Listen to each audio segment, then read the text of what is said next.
Today I'm going to talk about process addictions, and a lot of families don't really know what a process addiction, but they experience them every day.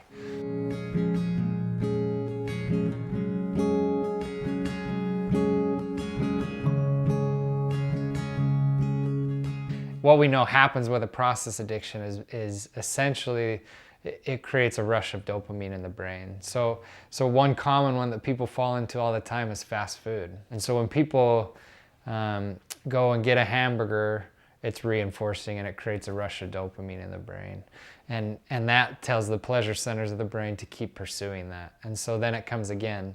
And eventually what starts to happen to the individuals, they have a threshold and they start to crave and need those dopamine, and your body starts to train you that that's the way you're gonna get it. Because it's so self-reinforcing, right? Any disappointment in their lives, they've really learned to go to that, to go to that addiction to feel better. Other examples are self-harm.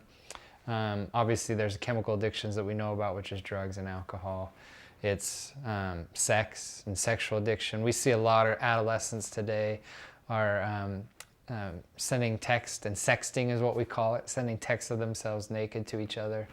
Gaming is a common addiction. I've had clients who have gamed for 40, 50 hours straight. And I had one family that their daughter was gaming and she didn't leave her room for 4 days or take care of herself. To recap, processing addiction is self-harm, it's sex, it's food. We know it increases dopamine in the brain and it reinforces itself. But the problem is it starts to get in the way of their daily lives.